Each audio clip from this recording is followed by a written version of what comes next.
Jesse, I don't think anybody would be more thrilled than me to watch some helmet cam footage of a bunch of JSOC pipe hitters rappelling out of helicopters and stacking cartel members like cordwood. Now, that's the ultimate. I don't know that we'll probably open with that.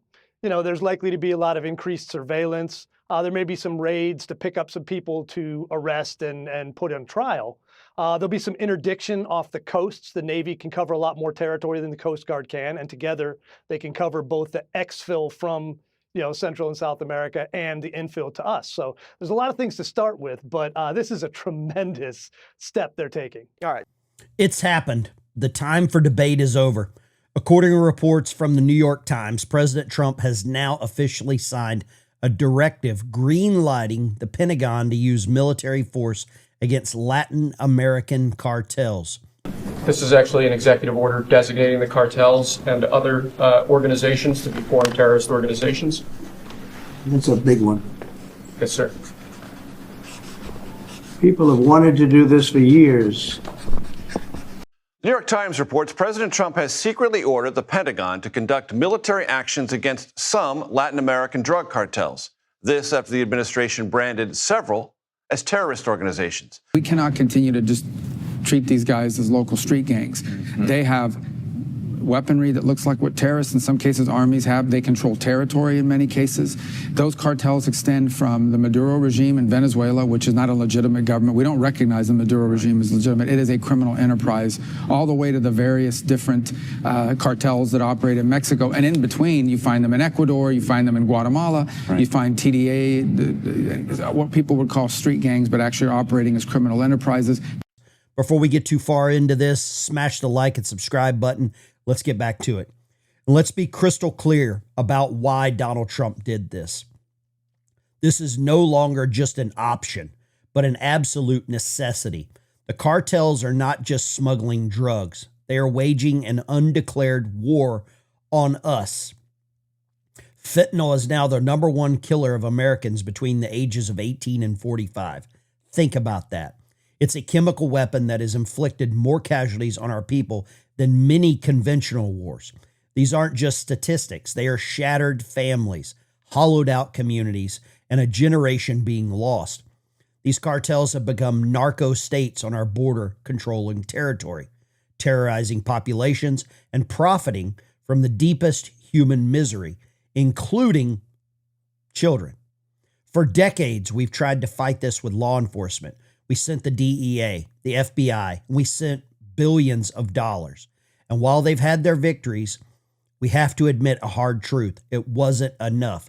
You cannot ask a police officer to fight a paramilitary force. Cartels are now officially in the Pentagon's crosshairs. And it's not just the wall anymore. Trump ordered the kill shot. The days of local drug busts and random motels, they were fun, but that's Breaking Bad stuff. Trump wants to take the fight to El Chapo's front yard. We're talking about sending military forces to fight against the drug cartels in Latin America. Do you think it's worth sending our forces, our U.S. forces there to take this on? Cartels where? Central Latin America. Well, Latin America's got a lot of cartels, and they've got a lot of drugs flowing. So, we want to protect our country. We have to protect our country. We haven't been doing it for 4 years. And we love this country like they love their countries. We have to protect our country. So, we're playing a tough game. Why shouldn't we deploy the United States military to the southern border? We deploy our military around the world to defend other borders from actual threats. And now that we have an actual threat here at our own border, why wouldn't we want our best and bravest protecting our country? We have seen the dramatic drop in border crossings since Donald Trump took over. Now we have an opportunity to make the border even safer.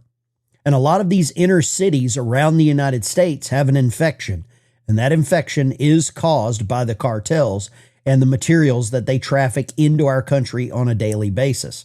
We need to make this happen. And whether Mexico wants to go along with it or not is a different question. But if we designate these organizations as military terrorist organizations, the whole game changes. And I would say their days are numbered. Since Donald Trump took office, the increase, the regularity of Reaper drones that are flying the southern border multiplied 6 times. The previous administration failed on multiple levels, and it seems like we're finally back in the fight. According to the New York Times, behind the scenes, Trump's moving all the pieces into place to pull this off. Mexico's got a big problemo. Yes, but it has nothing to do with Mexican territory. It has to do with their country. It does not involve our territory. So it would be within the United States? Within the United States, exactly. El Presidente doesn't comprehende. This isn't a Mexican standoff. This is an order. The CIA is already flying surveillance drones over Mexican territory, gathering intel on the battle space. And Trump's not sending diplomats. He's sending Hegseth, maybe with a new title. Secretary of Defense, Secretary of War, Department of Defense, Department of War. Well, that's what it was for many, many years. You gave me that knife hand, Will. We'll see. Stand by. I don't get in front of the commander-in-chief on that. But our job is to ensure our enemies know exactly what they will do to them if they threaten us, up to and including total war. So we'll be prepared. Stand by. There might be some news on that. Secretary of Defense Pete Hegseth made a good point there. And when someone joins the military, they make an oath to support and defend the Constitution of the United States against all enemies, foreign and domestic. And when you're encroaching and when you're crossing our southern border with things that can hurt American citizens, foreign and domestic have come to unify as one adversary, as one enemy. I would like to get your opinion on this. Do you support using the United States military, the United States military's might, equipment, and training to protect our own sovereignty? This is about protecting the homeland from groups like the Sinaloa cartel. They import fentanyl from China and traffic it into the United States. Look at that. Trump designated them terrorists. And if they get cute, they're getting Soleimani'd. You know who did the roadside bomb, right? Soleimani. Where is he? Where is he? Where is Soleimani? These cartels have intelligence networks, heavy weapons, and command structures that rival some nations' armies. They have systemically corrupted and outgunned local authorities. When you are facing an enemy that operates like an army, you don't send a police officer, you send an army. This is why this new directive is so critical.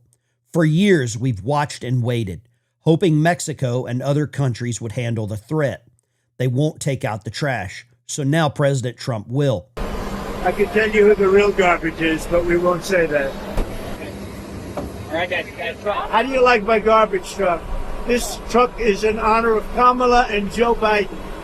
And Joe Biden should be ashamed of himself if he knows what he's even doing.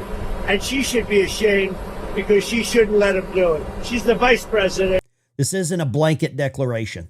This directive is precise. It applies specifically to the cartels that the administration has designated as foreign terrorist organizations. That legal step is the key that unlocks the full might of the U.S. military, moving this out of the sole hands of law enforcement. This order now provides the official basis for direct military operations at sea and on foreign soil. From my time in the advisory world and as a Navy veteran, I can tell you this changes everything. This is the shift from defense to offense. U.S. military officials are now actively drawing up options. The goal is what Border Czar Tom Homan has said before, to, quote, wipe cartels off the face of the earth, unquote.